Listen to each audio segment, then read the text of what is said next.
I never expected to see it again. But there it was, laid out on the attorney's polished mahogany desk, like some kind of holy relic. My mother's will, dated, signed, witnessed, real. And it named me as the sole heir. Not Ellen. Not the sister who had stood at our mother's graveside sobbing louder than anyone else and declared through tear-soaked lashes the will must have been lost during the hospital transfer. She'd looked so convincing then. Now, seated 2 chairs away from me in the law office, her skin had gone pale, like the blood had drained straight from her face. She stared at the paper as if it might catch fire and burn the truth away. The lawyer's voice broke the silence like a hammer to glass. It was found in a shoebox tucked inside the top shelf of Ms. Ellen Walker's master bedroom closet. He didn't have to look at her. We all knew what that meant. She hadn't lost the will. She'd hidden it. And for nearly 8 months I had questioned myself. Let her gaslight me. Let her claim there was no record that maybe our mother had just never finalized it.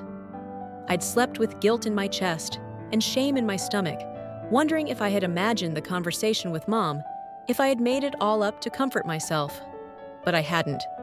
And now, with one document, everything was falling into place. Every doubt, every cold look from relatives, every whispered word at the funeral, all of it now flipped like a light switch in a dark room. She lied. She looked me in the eye, hugged me at the funeral, helped me clean out Mom's hospital room, all the while knowing the truth. I don't understand how this happened, Ellen finally said, voice barely above a whisper. But I didn't even turn my head. I couldn't. I might have screamed. The attorney folded his hands on the desk and slid the document closer to me. We'll proceed with honoring your mother's original intentions, Ms. Walker, he said. Not Ellen Walker. Me. I looked down at the signature line. My mother's neat cursive in black ink. The final legal words she left behind. The final gift she tried to give me, buried under layers of lies. My stomach turned not from joy or justice, but from grief. A new kind of grief. The kind that comes not just from losing your mother, but from realizing your own sister tried to erase your place in her memory. And the part that hurt most, she almost got away with it. We were never the kind of sisters you see in holiday commercials. Ellen and I were civil, sure.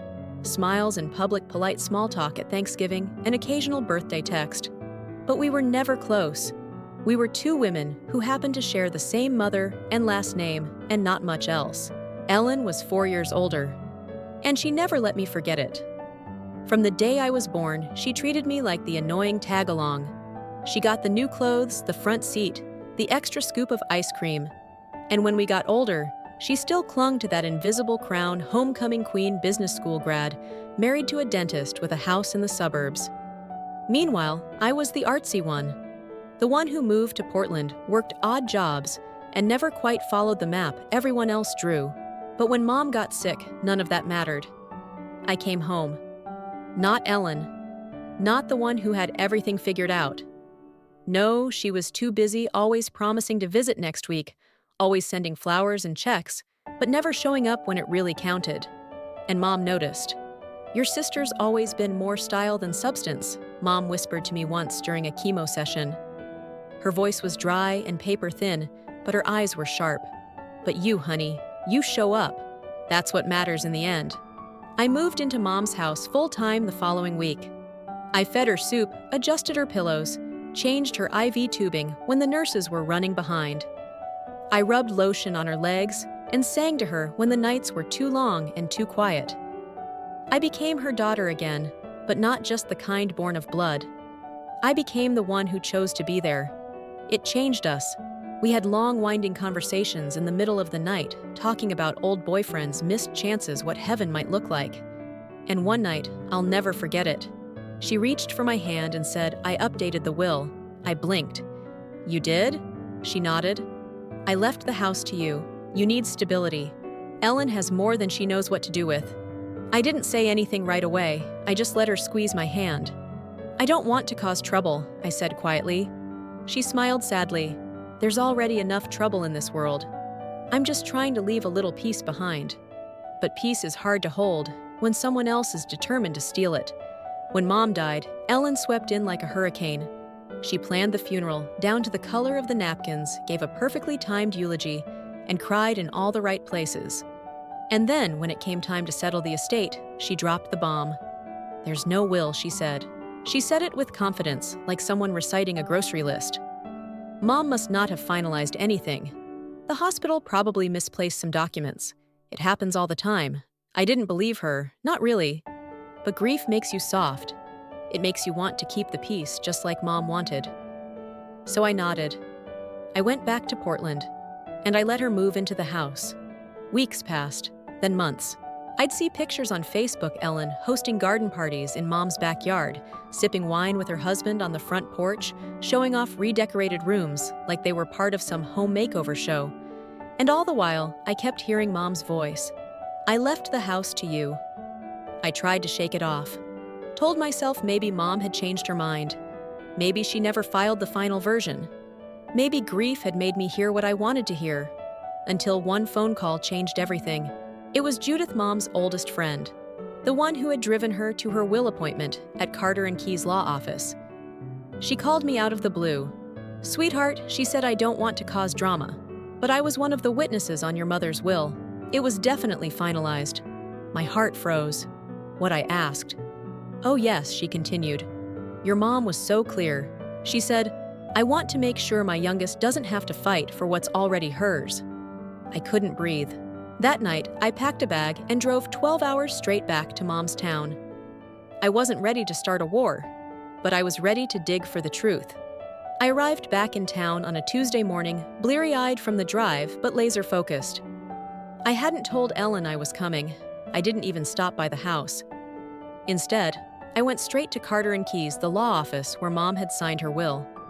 Judith had been clear that's where it had happened. I needed proof. The receptionist was kind but cautious. "Do you have any documentation that gives you legal standing to request a copy of the will? I'm her daughter," I said. She told me she signed it here. "I'm just trying to find the truth." She excused herself and returned with a senior partner, a graying man with soft eyes and a quiet voice. He asked for ID, took down my contact information, and said, "If we can verify that your mother had a will with us and you're a named party, we'll be in touch." 3 days later, I got the call. "Yes," he said. "Your mother had a will. Yes, you're named in it. But we're unable to locate the original copy. It was signed and finalized here, but it appears it was picked up in person by your sister a week after your mother's passing." My mouth went dry. She picked it up, yes. We had her sign a release form. Legally, we assumed she was the executor. That was the moment everything shifted. Ellen hadn't just lied. She had taken the will knowing it existed and then told me it had been lost. The house wasn't hers. None of it was. And yet there she was, living in it, hosting book clubs in the sunroom where Mom used to read the Bible. I could have screamed. But instead, I did what my mother would have done. I took a breath, and I called a lawyer. Sarah McIntyre wasn't just any lawyer. She was a bulldog in heels. She'd handled dozens of estate disputes and didn't flinch when I laid everything out: the missing will, the verbal confession from Judith, the law firm, confirming Ellen picked up the original. "Let's file a petition with the court," Sarah said. "If we can prove the will existed and was intentionally withheld, we can force her to produce it or face serious legal consequences." Ellen was served the next week. Her reaction was instant and ugly. She called me at 10 p.m., voice full of venom. "I can't believe you're doing this," she hissed. "After everything I've done for this family." "What family?" I shot back. "You erased me the second Mom died." "She didn't mean to leave it all to you," she argued. She was confused at the end. "You pressured her." "You took the will," I said, my voice shaking. "You told me it never existed. You lied to everyone." There was silence. Then she hung up.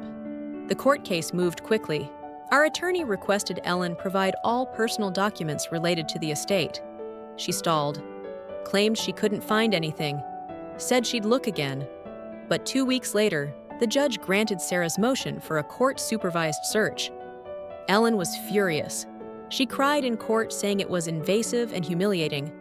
But the judge wasn't moved. The search was scheduled for a Thursday afternoon. I didn't go. I couldn't. The idea of strangers rummaging through what used to be my mother's closet, her drawers, her kitchen cabinets, it was too much. So I waited at Sarah's office, fingers wrapped around a lukewarm cup of coffee, pretending to read a magazine. At 3:27 p.m., her paralegal walked in, holding a sealed evidence bag. Inside was a standard white shoebox. Inside that box was the original will. It had been folded inside an old manila envelope marked MISC, Documents, and it had been placed on the top shelf of Ellen's master bedroom closet behind a pile of holiday decorations and tax files. Signed, dated, witnessed. Everything was exactly as Judith had said. The next court hearing was different. Ellen didn't look defiant anymore. She looked small, like the lies had started to rot from the inside. The judge reviewed the will, read it aloud, and paused at the line that named me as the sole beneficiary. He asked Ellen if she had any explanation for why the will was found in her personal closet months after she claimed it was missing. She said nothing. Silence, they say, is louder than denial. The judge cleared his throat. This court finds that the deceased's original intent was clear, legally documented, and knowingly obstructed. Full estate rights will be restored to the rightful heir. It was over, or at least the legal part was. Ellen was ordered to vacate the house within 30 days. She was barred from selling, transferring, or altering anything on the property. She was also instructed to return all heirlooms assets and funds taken from the estate. I didn't cry. I thought I would, but instead I sat still. It was a quiet victory, one that didn't feel like celebration. Just truth finally brought into the light. I thought I'd feel triumphant when it was all over, but walking through the house that day, Mom's house, now legally mine, I didn't feel victorious. I felt hollow. The curtains Ellen had hung were too bright, too new. The furniture had been rearranged in a way that didn't feel like home. The smell of vanilla candles masked everything that once made the house ours. It was like walking through a stage set of someone else's life, one where I had been cut from the script. Still, the victory was real. I had the legal documents in hand, the judge's order, the notarized will, the official transfer of ownership. I had my mother's signature preserved on paper, a reminder that she had seen me, chosen me, trusted me. Ellen, on the other hand, was unraveling. After the ruling, she didn't speak to me, not a word. She packed up in silence, her husband doing most of the heavy lifting. I saw them carry out box after box, some filled with clothes, others with things that should have never left the house in the first place. Family albums, Mom's china set, even the quilt Grandma hand-stitched in 1961. Legally, Sarah warned me recovering those items would be another battle. One I could win, yes, but not without dragging this war even further. I chose to let some of it go. But the part that really got to me, Ellen never apologized. Not once. Not for taking the will. Not for lying about it. Not for shutting me out of the home I grew up in. In the weeks that followed, word got around. Small towns are funny that way. You can't order coffee without someone leaning in to say, "We heard about the will." Can you believe it? At first, I tried to stay quiet. But then I realized my silence had helped Ellen once before. I wasn't going to let that happen again. So when people asked, I told the truth. No drama, no embellishment, just facts. She took the will. She said it was lost. It was found in her closet. Mom left the house to me. Simple, clean, honest. One day, I got a call from Mrs. DuPont, our old neighbor, who used to bring us sugar cookies at Christmas. She hesitated at first, then said, "You know, your mother told me once, when I'm gone, I want my youngest to be safe. She's always been the one who shows up." That sentence stuck to my ribs like oatmeal on a cold morning. Because even in death, Mom had tried to protect me. Ellen's downfall wasn't a dramatic collapse. No fireworks, no screaming matches. It was slow. People started pulling away. Invitations stopped coming. Her social circle, once tight as a drum, began to loosen. The country club membership suspended. The local charity board, she resigned for personal reasons. Even her husband Darren seemed to be less shiny. His smile dimmed. His patience thinned. I didn't gloat. Honestly, I pitied her. Because when you lie to everyone around you, eventually you start lying to yourself. And that kind of lie, it leaves you alone even in a room full of people. The only time Ellen reached out was via email. It was short. "I hope you're happy. I've lost everything. I guess that's what you wanted." I stared at the message for a long time. Then I hit delete. I wasn't happy, but I was at peace. Because the truth had finally surfaced. Not because I forced it, but because it had nowhere else to hide. And Mom's final wish that I wouldn't have to fight for what was already mine had finally been honored. There's a kind of justice that doesn't come with gavel slams or courtroom applause. It's quiet, it's steady, it's the sound of a door unlocking and closing behind someone who thought they'd never be caught. I stood in the living room that night, barefoot on the hardwood floors. Mom had refinished herself. The moonlight filtered in through the window, casting silver light on the walls that once held our family's laughter. And for the first time in a long time, I felt home again. Not because of the furniture, but because the house had finally remembered who it belonged to. The silence in the house was different now. Not the suffocating kind that made me feel like I didn't belong, but a peaceful kind. The kind that lets you hear the hum of the fridge, the creak of the hallway, the faint rustle of wind brushing the shutters. Home had a rhythm again, a heartbeat. Mine. I moved my suitcase into what used to be the guest bedroom. Not the master, no, that was too loaded with memory. The guest room still smelled faintly of lavender, just like Mom used to keep it. Her favorite quilt, the blue and white one, was still folded neatly at the foot of the bed. She always believed in small comforts. That first night, I slept better than I had in months. But healing isn't a straight line. Some mornings, I found myself crying in the kitchen, holding Mom's favorite coffee mug. Other times, I laughed at how she used to label every single jar in the pantry, even salt. Her presence was stitched into every inch of the house, not haunting it, holding it together. I never replied to Ellen's email. She had chosen her path long before the will ever resurfaced.